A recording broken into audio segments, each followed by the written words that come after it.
Bueno, el tema de conversación hoy es de algo tan importante como todo lo que es en la naturaleza, los humedales.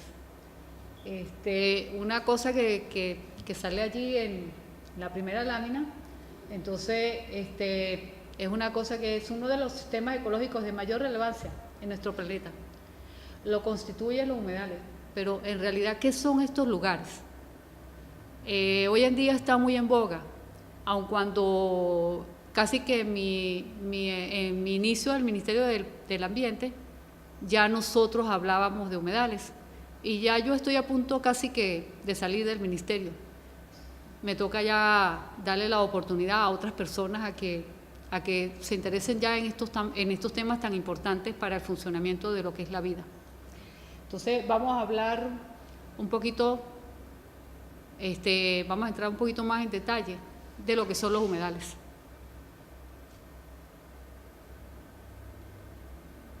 Ahí tienen la lámina donde dice qué son estos ecosistemas.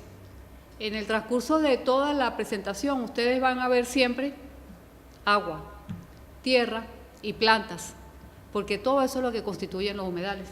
Y fíjense, una cosa tan importante es como esa gota de agua, la que le da la vida. Fíjense todo lo que ella representa, una gran variedad de vida, todo eso que está ahí necesita de agua, porque todo vivo, todo ser vivo, necesita de ese recurso tan vital, tan indispensable y tan necesario para que siga existiendo la vida en el planeta. Entonces, como ya lo habíamos dicho, siempre vamos a ver esto, un humedal, hablando de un suelo saturado de agua, ¿verdad?, más la vegetación, eso es lo que da un humedal. Si nosotros hablamos en el tema matemáticamente, no solamente agua, no solamente suelo y no solamente vegetación, tiene que haber esas tres condiciones, tiene que haber un suelo lleno de agua, saturado, y tiene que estar esa vegetación presente para que nos dé lo que es eso, el humedal. Fíjense que una laguna de acá del páramo, vegetación, toda su zona costera, agua, suelo, toda la vida que hay dentro de ese ecosistema, que nosotros no lo podemos ver, pero ahí hay una gran diversidad de especies que son acuáticas y ahí se presentan. Este es un humedal costero.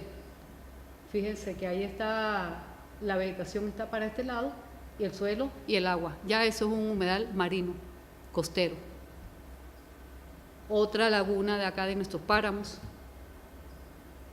Ok, entonces, pero en realidad no hemos definido, solamente dijimos que era agua, suelo, vegetación.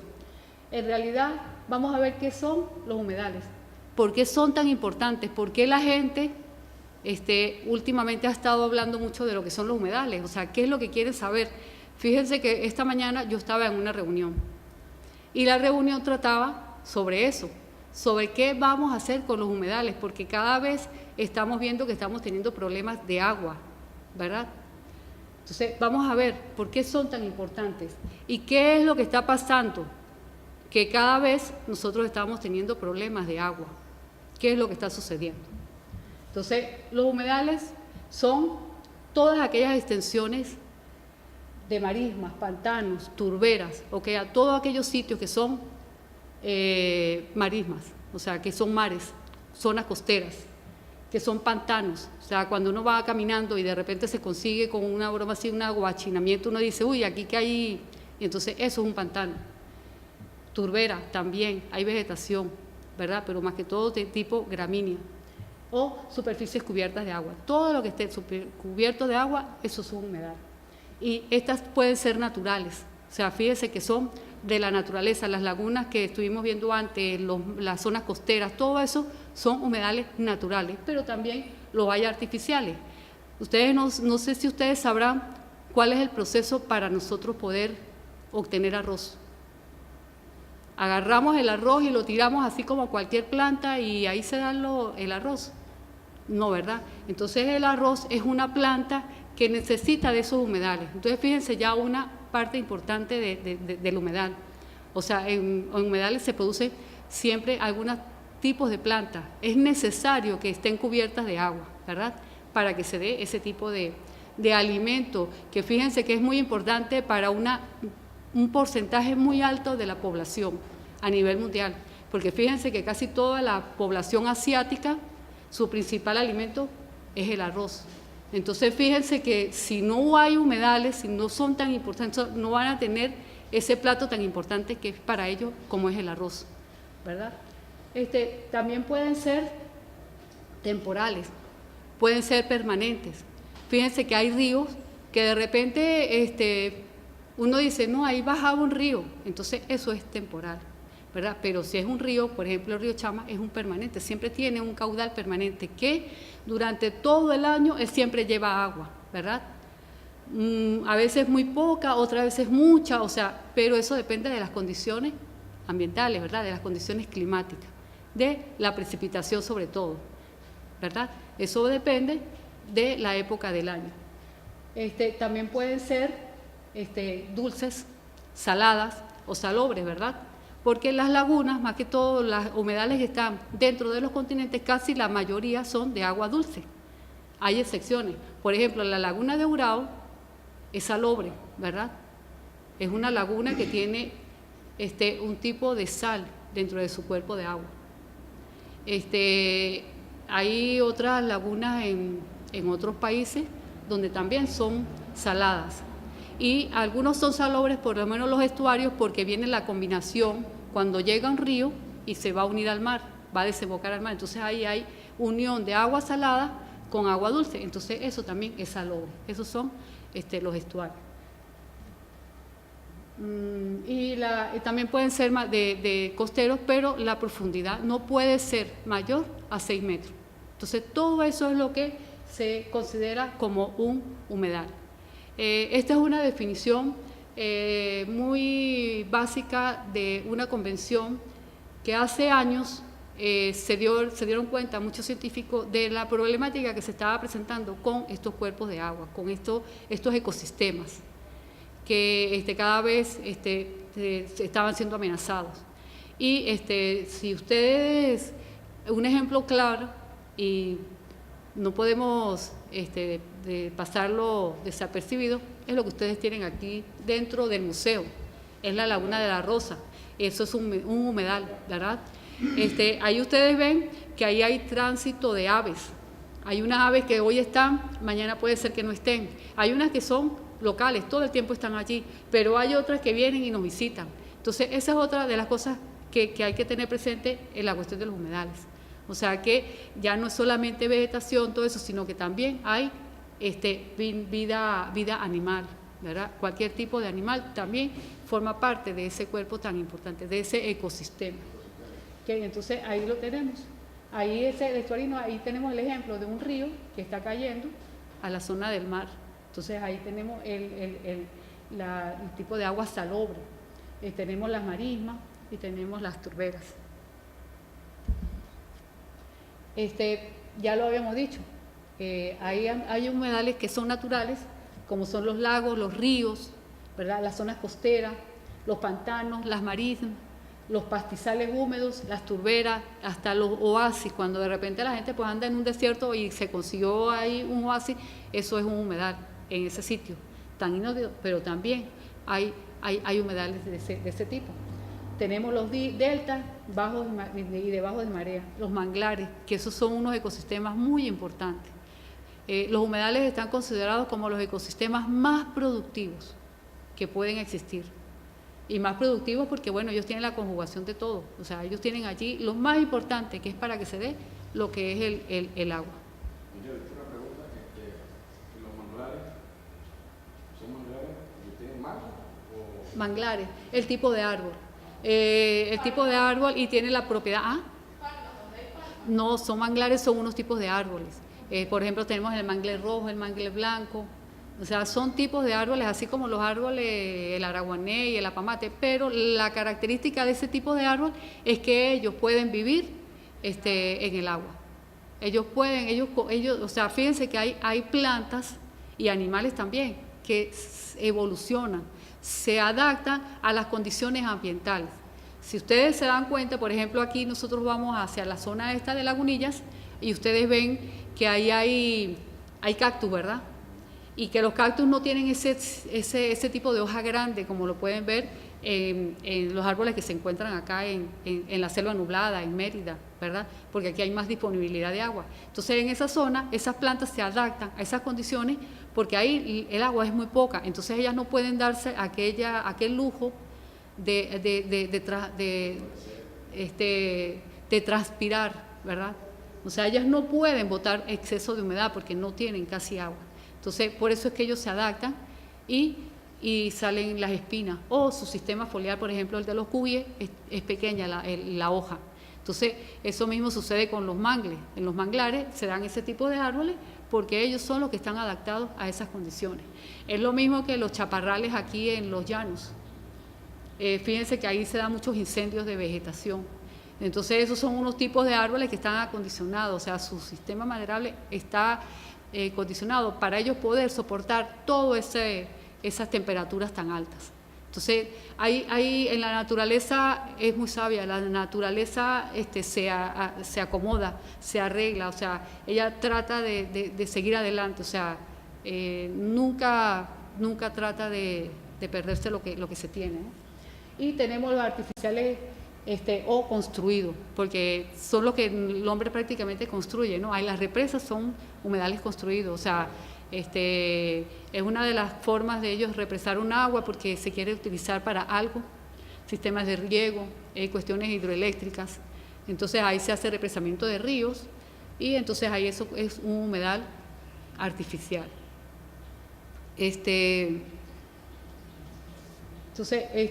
vemos ahí en esa lámina, fíjense que es una cosa tan placentera, ¿verdad? Uno ver unos paisajes de eso, ¿no? Entonces, sí, dice, los humedales son ecosistemas de gran importancia porque ellos cumplen procesos hidrológicos y ecológicos y albergan demasiada diversidad biológica dentro de su ecosistema.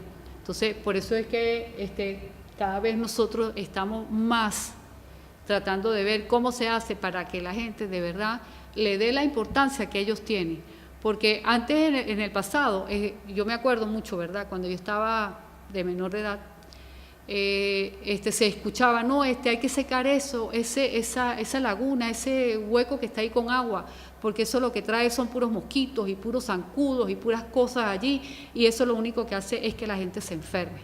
Entonces, antes los humedales no eran muy bien vistos. La gente pensaba todo eso, o sea, no eran bien valorados, aun cuando ahí estaba el agua, que para nosotros es muy importante. Entonces, empezaron a tomarle la importancia, la relevancia por todas las cuestiones que ellos brindan para la subsistencia de la vida en el planeta. Más que todo, nosotros somos muy egoístas.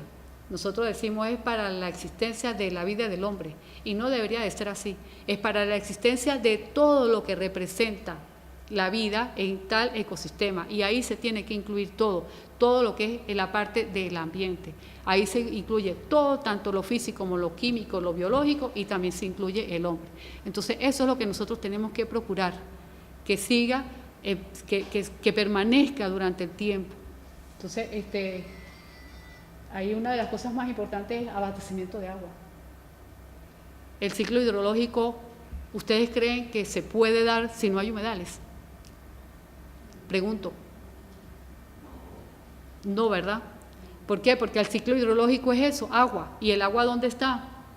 ¿Verdad? O sea, de repente uno dice, tenemos esto, el espejo de agua está reduciendo. ¿Pero por qué? Porque hay épocas del año en que se está dando una insolación muy grande, muy fuerte, y entonces toda el agua está siendo evaporada y entonces está siendo almacenada en la atmósfera, y entonces allí es donde vienen todos los movimientos del aire, todo eso, y empiezan a haber todas las condiciones para que se den las precipitaciones, ¿verdad?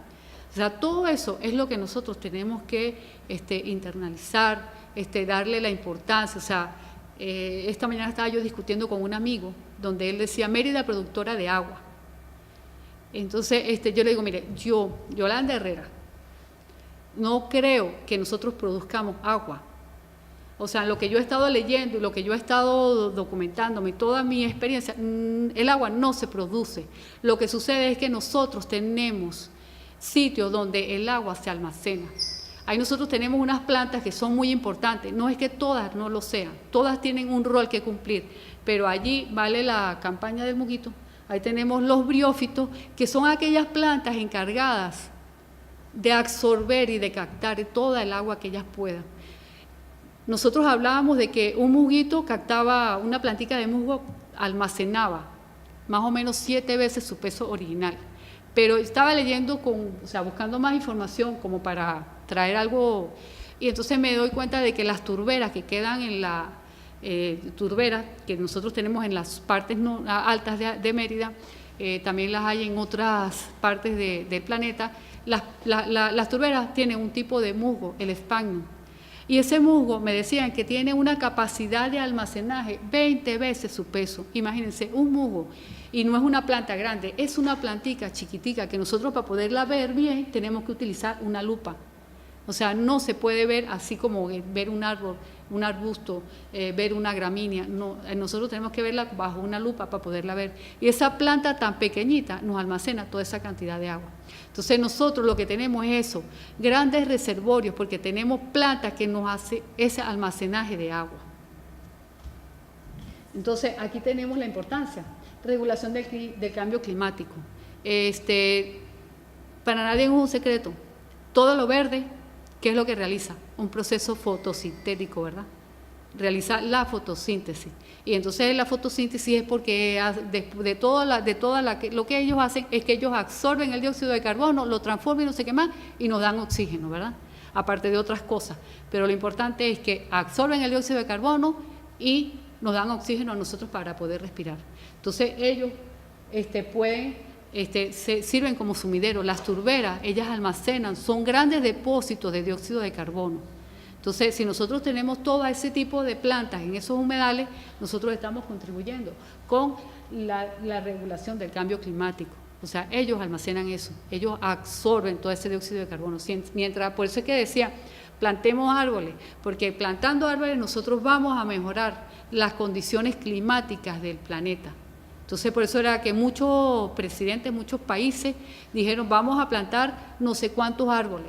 Y eso era una cuota que se estaban proponiendo, era para eso, porque ellos absorben ese dióxido de carbono y liberan el oxígeno y otras cosas también, ¿no?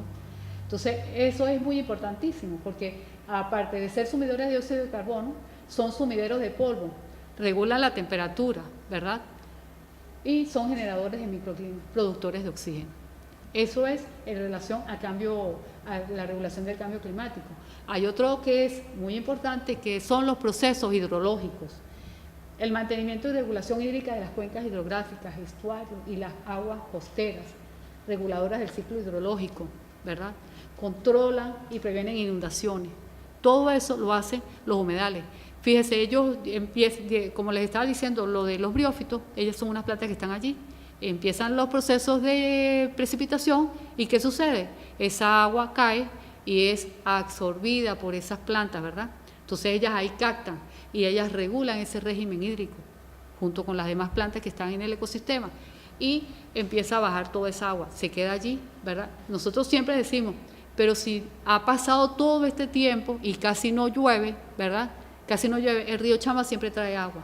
¿Y por qué el río Chama siempre trae agua? El río Albarrega, los que son de régimen permanente, traen agua porque tienen esas plantas que están almacenando y ellas después la van liberando poco a poco, ¿sí? Entonces, ese es el por qué nosotros tenemos que conservar todas esas cuencas altas, todos esos humedales que para nosotros son los humedales alto andinos. Tiene la capacidad de acumular agua en su interior, que es lo que estábamos comentando. Retienen agua cuando hay exceso de precipitaciones, todo eso es lo que les estaba comentando ahorita. Y también tienen otra característica muy importante, es que ellos tienen unas plantas, que como esas plantas tienen algunas bacterias y eso, entonces ellos hacen purificación del agua. Entonces hay muchas plantas que también las utilizan, como por ejemplo la caña brava, que no, por aquí creo que no lo hay, esos son las guaduas, los bambú, todas esas plantas son purificadoras de agua. Fíjense que cuando viene un río, con el transcurso del paso del tiempo, el agua misma se va purificando, porque ella va chocando, o sea, con las piedras, entonces se va purificando, pero a su vez tiene todas esas plantas que están en sus costas, en sus periferias, y ellas también sirven para purificar y eliminar de muchos elementos nocivos, también ellas los pueden eliminar, ¿ok? Entonces también purifican el agua. Una de las cosas de los humedales construidos es que están utilizando muchas plantas, valga la redundancia, en plantas de tratamiento, le están colocando algunas de este tipo de planta vegetal, algún tipo de vegetales, para que purifique toda esa agua y el agua pueda ser utilizado para otro tipo de quehaceres, ¿no? Menos para el consumo humano, porque ahí sí es verdad que, pero puede ser utilizada para otras cosas, ¿no? Y bueno, el proceso ecológico, que también es importante, es que ayudan a la mitigación de las inundaciones. Fíjense que toda esa vegetación que está presente allí en toda la zona costera, pues ella evita que el agua se salga, ¿verdad? Cuando llega la precipitación, es captada por todas esas plantas que están allí, y cuando va transcurriendo por todas las quebradas y los ríos, pues tienen ese tipo de vegetación que, como quiera que sea, les sirven como de barreras, así como nosotros les decimos, hay árboles que ponemos de barreras para los vientos, para que no nos dañe tal cosa. Bueno, ellas también sirven de barreras, ellas controlan las inundaciones.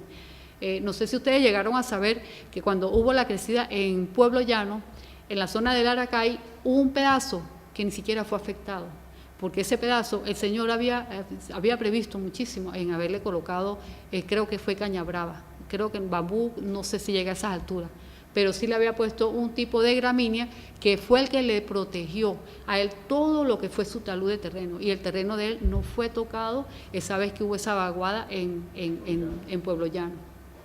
Entonces, todo eso es lo que previene todo ese tipo de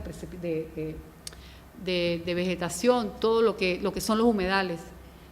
Controlan la erosión del suelo, porque fíjense que no es lo mismo que nosotros tengamos una quebrada y que no tenga nada de vegetación y llega una lluvia fenomenal, ¿verdad?, de alta intensidad, y entonces llegue y pase y ¡pum!, se cayó. Entonces, si no hay esa vegetación, que es la que capta, la que almacena, el suelo igualito va a bajar, igualito va a traerse todo lo que esté a su paso. Mientras que si está esa vegetación, ella va a evitar que se erosionen los suelos. Mantiene el drenaje y la sedimentación en las zonas costeras, está labilizando a sí mismo el terreno. Y bueno, como ya lo habíamos dicho, absorben el nitrógeno y fósforo proveniente de los fertilizantes agrícolas, porque tienen esas plantas que, junto con esas bacterias que se encuentran allí en el ecosistema, ayudan mucho a evitar que eso se esté quedando en el ambiente. Bueno, ya lo habíamos dicho, por ejemplo, allí ustedes tienen el ejemplo, la laguna. Ahí ese es un hábitat de vida silvestre, ¿verdad? Ahí ustedes tienen tortugas, que sean exóticas, que sean, no importa, pero allí ellas tienen ese sitio para ellas vivir. Ahí ellas no ocasionan ningún daño, o sea, la baba, yo me acuerdo que cuando yo venía hace años para acá, a controlar una especie de rana que ella sí era depredadora, la rana toro, no sé si la llegaron a escuchar. Yo veía la baba que llevaba las tortugas encima, las llevaba así en la mañanita temprano, como que las sacaba que llevaran sol, entonces las paseaba por toda la laguna, ¿no? Para mí eso fue, o sea, ver cómo hay esa unión entre los animales, o sea, y bueno, las garzas, todo eso, ¿no?, más los peces que se encuentran en esa zona. ella alberga todo eso. O sea, fíjense que hay una cosa que yo le estaba comentando a alguien en estos días, y hay algo que no sé, si ustedes llegaron, o sea, digo yo ustedes porque las veo que son más jóvenes y eso, pero ustedes conocen el sapo. Ustedes han visto la rana platanera. Ustedes han visto cualquier tipo de rana. Una isla, que son unas ranas. La rana platanera es una rana grande blanca. Y el sapo es un sapo, no, horrorosas no, pero ellas tienen una función muy importante que cumplir, como todo lo de los humedales. Fíjense que últimamente, no, pero fíjense que ahora todo el mundo se queja, demasiados zancudos. ¿Por qué ahora da mucho dengue? ¿Por qué da ahora otras cosas ahí? Okay, ellas se unen y no sé qué es lo que ellos hacen en la parte genética y eso. Pero se ha eliminado mucho humedal y se ha eliminado de toda esta misma zona, o sea, todo antes, en el sitio donde yo viví mi infancia, ahí nosotros teníamos un sitio donde oíamos siempre los renacuajos y todo eso, ya más nunca se volvieron a oír. Entonces, ¿qué pasa? Ellos son los controladores de todos los insectos. ¿Ves? Entonces, es lo mismo que las culebras, o sea, las culebras, uy, no, esa hay que matarla porque ellas nos pueden picar y no sé qué más, no se sabe si es venenosa. Y las culebras que son importantes, ellas controlan las ratas, los ratones, todas esas cosas horribles, que sí son horribles porque nos generan enfermedades, entonces esas sí son horribles, entonces esas sí hay que ver porque hay que eliminarlas. Pero los animales de la vida silvestre, no, ellos son muy importantes, o sea, que estén en el sitio donde ellos estén. La rana toro, lo malo era que era una especie exótica, introducida, pero ella no ocasionaba otra cosa, sino que es muy depredadora. O sea, competía con el hábitat de los otros animales y todo eso. O sea, es un problema ambiental, pero no porque fuese ella ni nociva para el ser humano, nada de eso. Había que controlarla y había que erradicarla y había que eliminarla por esa condición de ella ser exótica y por ella no tener un controlador. No lo tiene aquí, o sea, no lo tiene. Entonces, esas son cosas que uno tiene que ponerse a pensar, pero ¿por qué es que están llegando otra vez las enfermedades? ¿Pero por qué? Porque nosotros estamos haciendo cada vez más invasiones, más cosas en la naturaleza, en el ambiente, y entonces eso se nos está devolviendo. Fíjense que ahorita la zona de Lagunillas, yo no sé si ustedes han ido a visitar a la Laguna de Urao, eso nos tiene casi que de cabeza, porque sí, para nosotros es un humedal. Y es una humedad muy importante porque fíjense que en todo el planeta son 2 lagunas nada más con esas características que ella presenta, con ese Urao dentro de su cuerpo. Hay una que está en África, creo que queda en la misma latitud, específicamente donde, no sé, pero nada más a nivel mundial son esas 2 únicas lagunas. Y nosotros aquí no le hemos prestado la atención que de verdad ella se merece, por todo lo que ella tiene. Además que la identidad de la gente de Lagunilla es esa laguna. O sea, si esa laguna desaparece, yo pienso que ahí hasta todo el pueblo va a quedar, no sé, marginado. O sea, no quisiera uno ni pensar en eso, ¿no? ¿Y qué ha sucedido? Bueno, con todas las cuestiones que nosotros hemos estado haciendo. Fíjense que en el año 60 y algo así, ahí no habían casas. Entonces, esas son una de las cosas que hace daño a los humedales. Entonces, le pusieron casas ahora por todo, casi que todo alrededor. Entonces, esas son las cosas que nosotros no pensamos, no planificamos y no vemos qué es lo que va a suceder. Y entonces yo creo que ya es hora de que de verdad, si nosotros queremos seguir teniendo el ambiente como lo teníamos antes del crecimiento poblacional, antes de la revolución industrial, antes de que todo esto que ahora tenemos, entonces es lo que nos ha estado condicionando. O sea, es que cada vez al ambiente pues le seguimos dando más duro, ¿no? Entonces, fíjense que ellos ahí vive qué cantidad de cosas. O sea, nosotros nos hablamos aquí de las lagunas nuestras, pero es que si nos vamos a los llanos, entonces nosotros allá vemos toda esa cantidad de peces que también se dan en los ríos llaneros. Pero es que aparte de eso, toda la vida silvestre, que si el chigüire, la lapa, todos los animales que forman parte de todos esos ecosistemas, las culebras, ¿verdad? Todo, los tigres, los pumas, todo eso, ellos tienen un fin que hacer en cada uno de esos ecosistemas donde ellos habitan. Entonces, eso es para nosotros muy importante. Y fíjense que al comienzo yo les hablaba de algo de la definición que más que todo venía de Ramsar, de una convención que se hizo porque veían eso de la importancia que tenían las lagunas, porque son sitios de tránsito, sitios donde vienen aves migratorias. Fíjense que hay un tiempo en que ellas no pueden quedarse en el sitio porque vienen los inviernos, entonces ellas no los resisten. Y entonces ellas tienen que migrar. ¿Y para dónde migran ellas? Para las zonas donde las temperaturas son más altas. Entonces vienen para esta parte de Sudamérica, ¿verdad? Fíjense que en la época de octubre, noviembre, más o menos a principios de noviembre, nosotros siempre veíamos una migración de samuros. Pero es que no eran puros samuros, es que ahí venía de todo. Y se veían los samuros tal vez porque eran los más grandes, los oripopos, unos que son de cabeza roja. Todo eso, ellos hacen esas migraciones, todo eso, esas aves, porque están buscando sitios donde ellas anidar, donde ellas quedarse. Entonces fíjense que la laguna de Urabo era un sitio de eso, un sitio de aves migratorias. La laguna de Caparú, que no sé si la llegaran a conocer, que también queda por esa misma zona, por Las González, también era un sitio donde eran tránsito de aves migratorias. En Las González, donde está la laguna de Caparú, donde está la entrada de los pueblos del sur. Uno agarraba como 100 metros, había una entrada y ahí estaba la laguna de Caparú. Y le digo porque nosotros conseguimos ahí una gente,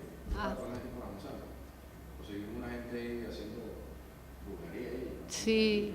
Sí, porque, o sea, hay muchas veces que también los humedales se prestan para eso, ¿no? Fíjense que hay una persona que vive aquí en la zona del Páramo. No sé si ustedes han escuchado hablar de Ligia Parra. Esa señora de verdad que ha recuperado muchos humedales, ¿no? Con la cuestión esa de los encierros y de los valores que tienen los humedales para todos. Entonces, es una persona que de repente dice, vamos allá, pero hay que ofrecer, entonces se agarran de las manos, y entonces ella dice unas palabras y todo, son ofrendas, porque ella dice, hay que pedir permiso. O sea, mucha gente dice eso, ¿no? En la Laguna de Urabo también le dicen que para ellos pescar los pueblos, la gente que forma parte de los pueblos originarios, ellos dicen que para poder pescar, ellos primero que le piden permiso a la laguna, para ellos poder sacar algo de allí. Entonces son cosas que ellos ya tienen, o sea, son cuestiones culturales, manifestaciones culturales que también se dan allí, ¿no?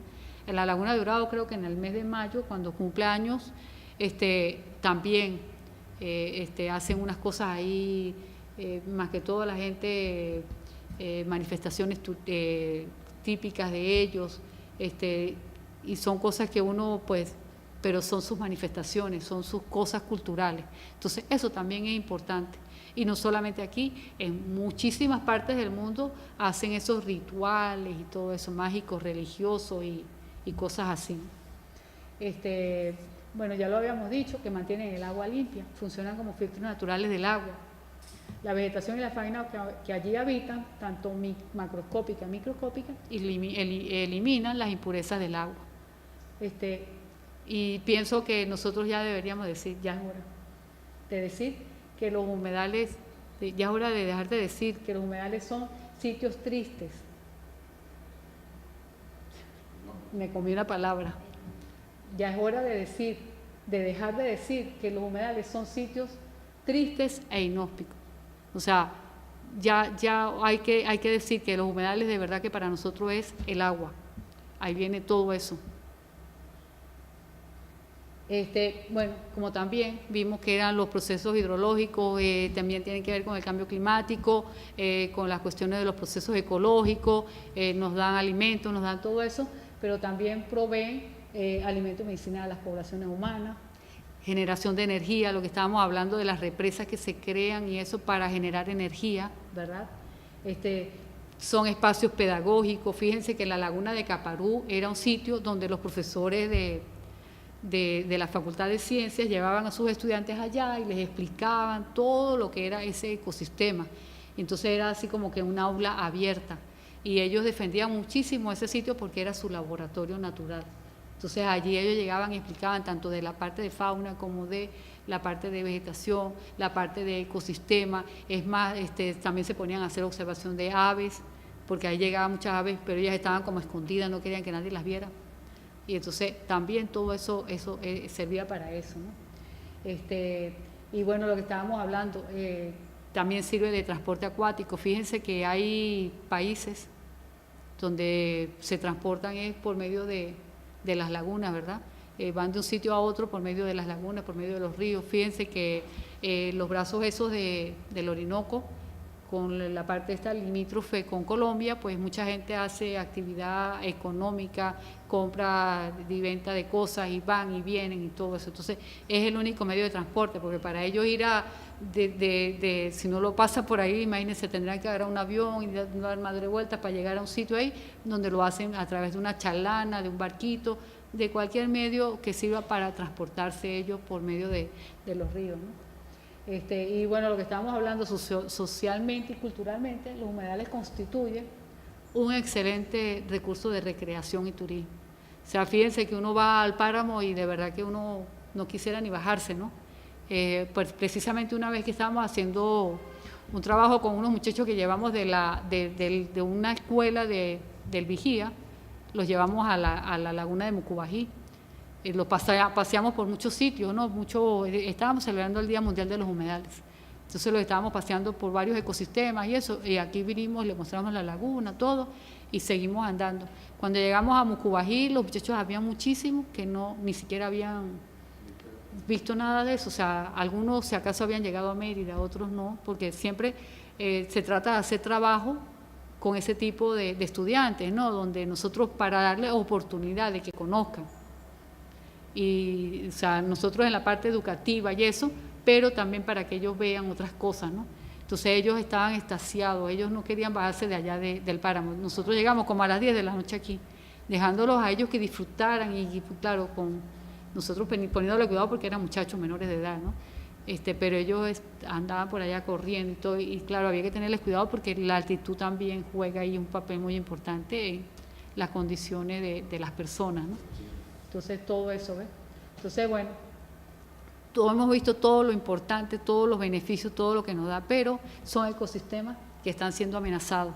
O sea, lo que nosotros hemos estado hablando hace un rato, no lo conoce o no lo quieren conocer o no sé qué es lo que pasa con la gente, ¿no? Entonces, son sitios que son amenazados. Primero por lo que estábamos hablando, que la gente creía que eran charcos ahí donde lo que se reproducían eran bichos, zancudos y ranas y sapos, y que creían que eso era algo inservible, ¿no? Cada uno tiene su rol. Entonces, ellos piensan eso, entonces por eso buscaban era de secarlo, ¿no? Había un pantano, por cierto, en Mucuchíe, que lo desecaron y construyeron un poco de edificios allí, porque les pareció que era mejor eso, o sea, tener los edificios que tener el pantano. Entonces, todo eso es lo que han estado haciendo, ¿no? Entonces, bueno, la ignorancia es lo primero, es la amenaza más grande que puede haber, porque si de repente uno no le enseña a la gente las cosas, la gente de repente no le va a importar, ¿verdad? Yo me acuerdo que cuando nosotros salíamos de campo y eso, veíamos de repente a alguien estaba regando, y regaban era la calle y no el cultivo. Entonces uno le decía, mire, tal cosa, o sea, le explicábamos de buena manera y todo eso, y entonces bueno, al otro día, la otra semana, al mes, cuando volvíamos a ir, ya la gente pues había corrido un poco la manguera, ¿no? Entonces ahora después teníamos que hablarles de que de repente no había que estar regando todo el tiempo, sino que había que regar más o menos, o sea, para que tampoco desperdiciaran tanta agua en un solo sitio y todo eso, ¿no? Entonces ya más o menos uno les explica, tal vez porque ellos no saben, sino que creen que sí, porque riegan, van a tener mejor siembra. Es lo mismo que ellos dicen, no, un poquitico le dicen que para que le pongan un herbicida, una cosa así a la planta, que un poquitico así nada más, una dosis de tanto. Entonces ellos dicen, no, si le pongo así es mejor, me va a crecer más la planta y todo eso, ¿no? Entonces son cosas que uno tiene que estarle enseñando a la gente. Entonces es eso, nosotras, la importancia que tienen, los valores que tienen, las funciones que cumplen todos esos ecosistemas. Entonces es bueno, ¿no? Que se esté hablando y se esté dándole esa importancia que tienen esos ecosistemas. Una de las cosas es, bueno, fíjense que para nosotros el problema ambiental que nosotros tenemos es la parte agrícola. O sea, la gente quiere estar haciendo cada vez más, haciendo agricultura, más nos está invadiendo más terrenos que son áreas silvestres para seguir haciendo agricultura. Entonces empiezan a desecar de repente un pantano, no, aquí no podemos meter papa porque hay mucha agua y entonces la papa no puede estar allí porque o sea, las características que tiene el arroz que puede estar allí, ¿no? Entonces vamos a desecarlo, entonces abren zanja y entonces resulta que con abrir esa zanja, entonces ya empieza a percolarse el agua, empieza a haber un proceso ahí con la parte de oxigenación, ya empiezan a haber bacterias aeróbicas y entonces empieza a haber ya un intercambio allí, entonces ya empieza a eliminarse mucho el agua y empiezan a aparecer otro tipo de plantas que son las que pueden llegar allí porque ya las acuáticas pues ya están siendo eliminadas porque se está eliminando toda esa condición acuática. Entonces ahí tenemos ese problema, ¿no? Entonces meten agricultura, meten lo que sea. Entonces no se dan cuenta de que hay sitios que son aptos para la agricultura y hay otros que nosotros tenemos que conservarlo. La utilización de técnicas inapropiadas de manejo de estos ecosistemas, o sea, de repente lanzaron para sacar los peces y entonces lanzaron y entonces sacaron todos los peces, o sea, no es una manera de cómo se debe hacer los mismos cultivos, ¿no? Entonces, por lo que la combinación de todas estas características y todo eso permiten que los humedales cumplan sus funciones para el mantenimiento de la vida. Entonces, ahí nosotros tenemos esos tipos de humedales, tenemos un pantano, esto queda aquí en Mérida, en la quebrada de Saizay, eso queda para allá, para el Parque Nacional de La Plata, la Laguna de los Patos, Quebrada del Hoyo queda para allá, la Laguna Tapada también queda para allá. Y bueno, si nosotros hablamos de todo eso, si nosotros tenemos humedales sanos, vamos a tener gente sana, porque el agua va a ser purificada, el agua va a ser bien tratada, va a estar en buenas condiciones y la gente va a estar sana. Ahora, si nosotros vamos a estar tomando agua de un sitio que está contaminado, donde no están esas plantas, toda esa combinación para que haya esa purificación del agua. Entonces ahí nosotros vamos a tener la enfermedad. Si nosotros eliminamos los sapos y las ranas y todos aquellos animales que son propios para que se dé ese desarrollo de todo lo que es el ecosistema, nosotros vamos a tener agua en malas condiciones. La conservación y el uso sustentable de los humedales se erige hoy como una de las condiciones para trabajar por una mejor forma de vida. Sustentabilidad implica desarrollo económicamente viable. O sea, si nosotros hacemos las cosas sustentables sin agotar los recursos, nosotros vamos a tener un desarrollo económicamente viable, ambientalmente sostenible, porque nosotros vamos a conservar todos esos ambientes, y socialmente justo. Entonces, si nosotros también de verdad vemos la parte de la sociedad como todo pertenece ahí, entonces nosotros vamos a tener todos esos ecosistemas para que nos provean de todos esos beneficios, esos valores que tienen los humedales.